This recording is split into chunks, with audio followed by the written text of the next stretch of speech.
L'alcool te rend vulnérable à ce que tu ne vois pas, mais qui te voit très bien. L'alcool n'ouvre pas ton esprit. Il ouvre ton champ aux entités du bas astral. Tu crois que tu oublies tes problèmes, mais c'est ton âme qui t'oublie. Quand tu bois, tu descends vibratoirement, et tu invites ce qui ne veut pas ton bien.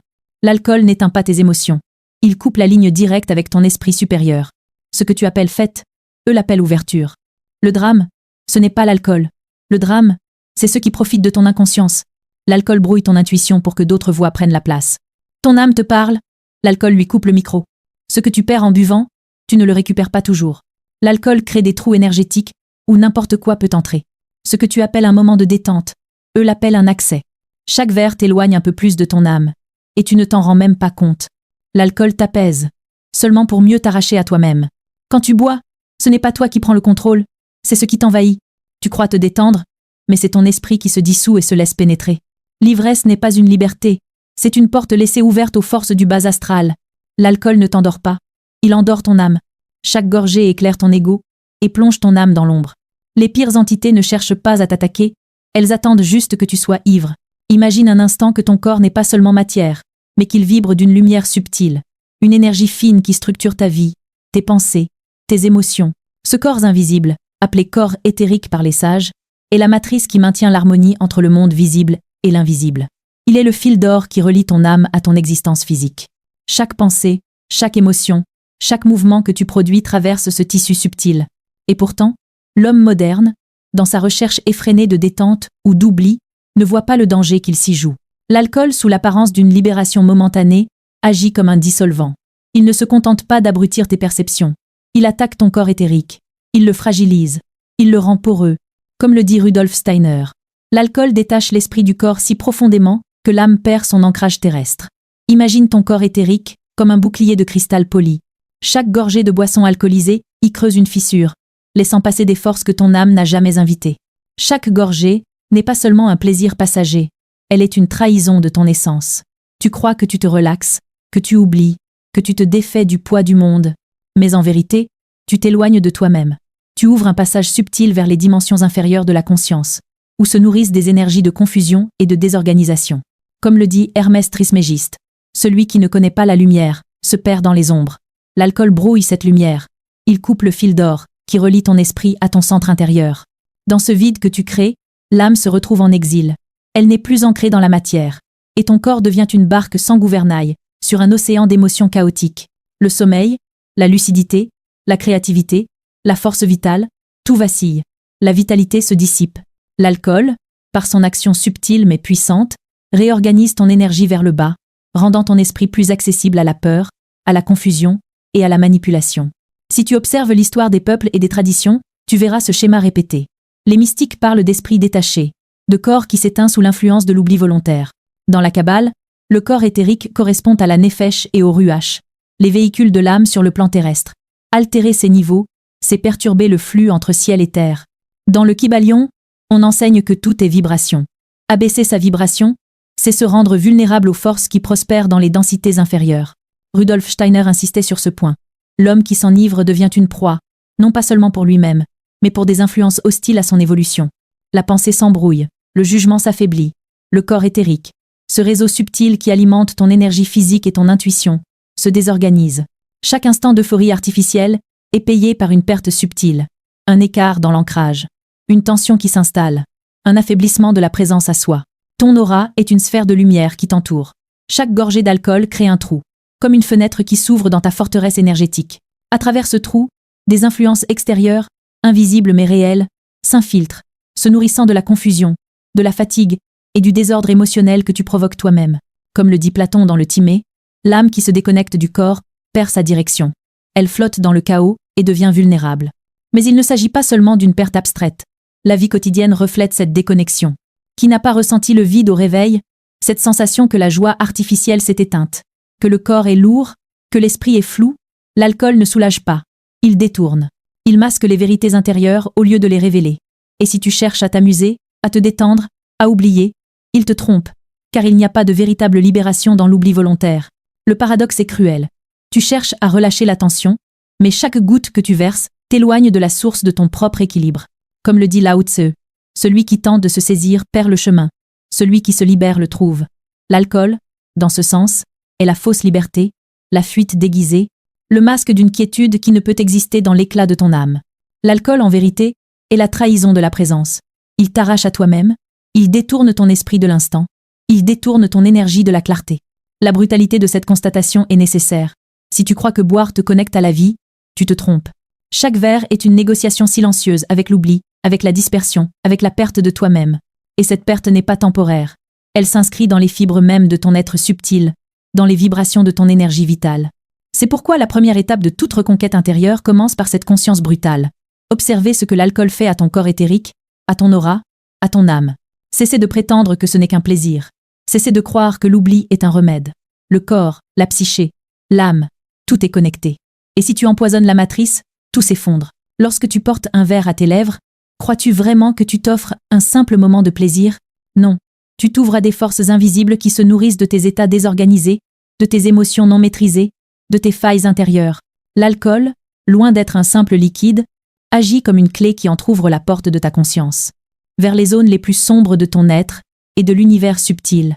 Comme le disait Steiner, l'homme devient accessible aux forces hostiles à son évolution lorsqu'il affaiblit sa force vitale par des substances étrangères à son corps. Chaque gorgée fait chuter ta fréquence vibratoire.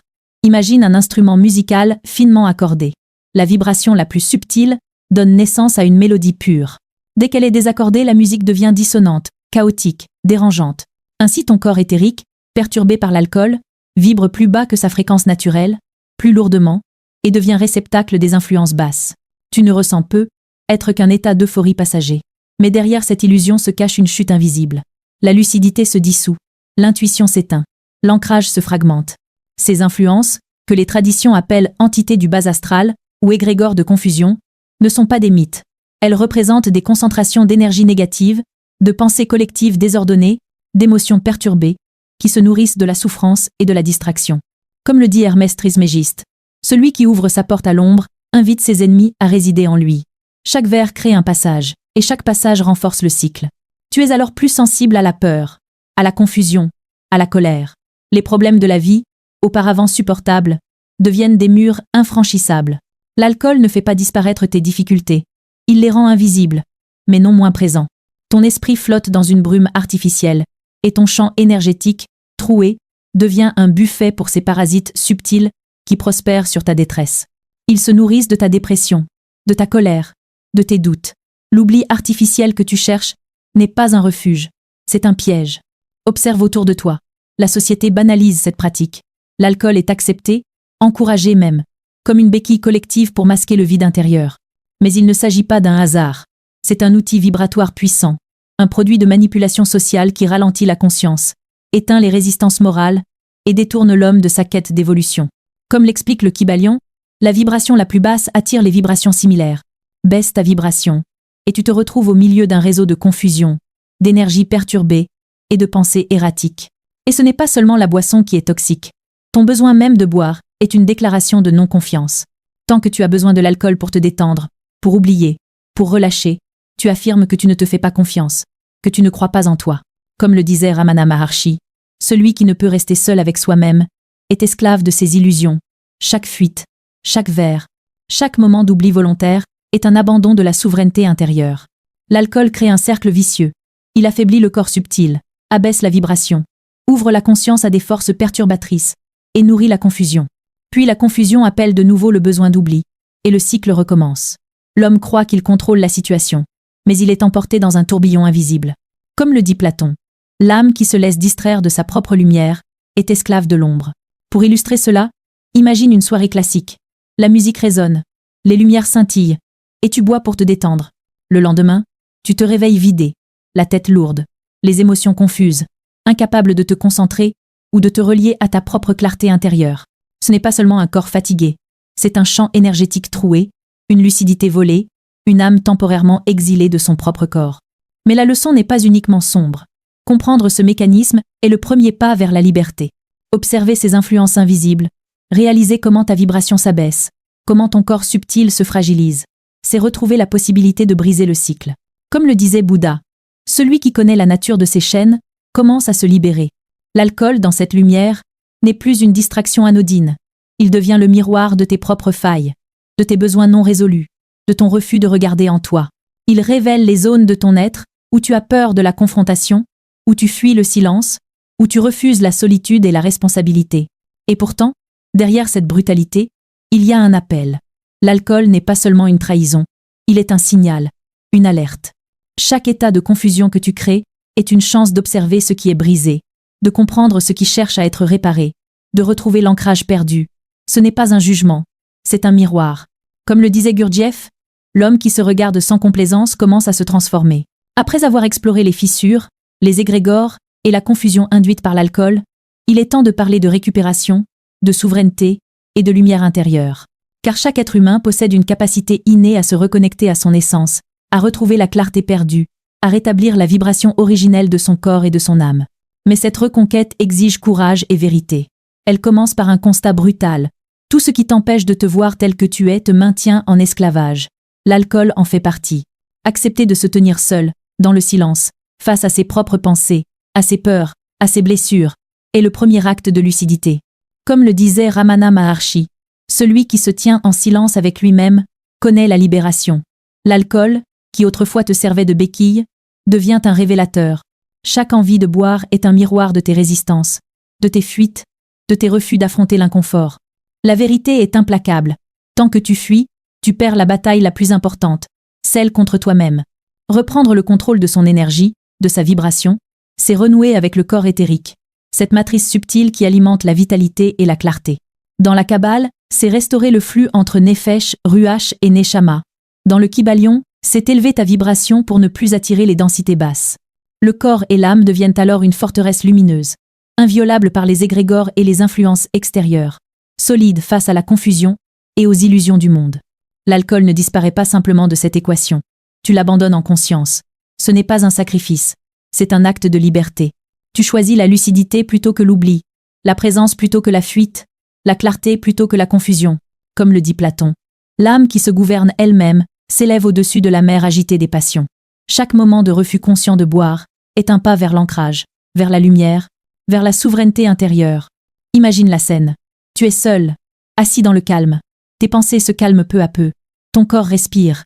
Ton esprit devient clair comme un ciel d'été après l'orage. Chaque souffle rétablit l'ordre dans ton aura. Chaque pensée consciente resserre les fissures. Chaque moment de silence renforce le lien avec ton essence. Les égrégores et les influences basses, qui se nourrissaient de ton désordre, s'éloignent. Ton énergie redevient cohérente. Ton intuition s'affine. Ton ancrage se solidifie. Et cette reconquête n'est pas seulement personnelle. Elle influence ton environnement, ton entourage, tes interactions. Comme le disait Lao Tse, celui qui est centré devient le centre de son monde. L'alcool, qui autrefois te tirait vers le bas, n'a plus de pouvoir. Tu choisis désormais de rester en présence, d'affronter tes peurs et tes démons intérieurs, de comprendre plutôt que fuir. Tu choisis la vie dans toute sa densité et sa vérité. Mais cette liberté a un prix. Il faut accepter l'inconfort, accueillir le vide, regarder tes failles sans détour. C'est un chemin de courage et d'authenticité. Comme le disait Gurdjieff, l'homme qui se regarde sans complaisance commence à se transformer. L'alcool, les béquilles émotionnelles, les excuses. Tout cela tombe, car tu refuses désormais d'être le jouet des illusions et des manipulations astrales. Tu deviens maître de ton espace intérieur. Et la récompense est immense. Lucidité retrouvée, intuition affûtée, énergie vivante, clarté mentale et émotionnelle, connexion profonde à soi-même et à l'univers. Chaque instant de conscience active nourrit ton âme et élève ta fréquence. Ton corps éthérique, autrefois troué, devient un champ lumineux inviolable, un sanctuaire où la lumière peut circuler librement, où les forces de l'ombre ne peuvent pénétrer. Le message est clair et brutal. L'alcool ne te libère jamais. Il te maintient en captivité. Mais toi, en choisissant la présence, le silence et la vérité, tu peux retrouver ton pouvoir intérieur. Ce n'est pas une option. C'est une nécessité pour évoluer, pour ne pas être emporté par les cycles répétitifs de confusion et d'oubli. Comme le disait Menli Pioli, celui qui abandonne la béquille découvre le chemin de la liberté. Alors fais ce choix aujourd'hui. Cesse de fuir. Cesse de boire pour oublier. Cesse de te cacher derrière la distraction. Affronte-toi. Plonge dans ton intériorité. Répare les fissures. Restaure ton corps éthérique. Retrouve ton ancrage. Ce que tu gagnes n'est pas seulement la sobriété. C'est la souveraineté. C'est la lucidité. C'est la lumière. C'est redevenir pleinement vivant. Pleinement toi. Et enfin maître de ton destin spirituel. Tu n'es pas ici par hasard. Dans la spiritualité, il n'y a pas de pitié. Tu comprends les lois de l'univers, ou tu les subis. Soit tu vis, soit tu respires. Tu ne peux pas échapper à ce que tu es. Ici, c'est pas la morale qui décide, c'est la vibration. Y a pas pitié dedans.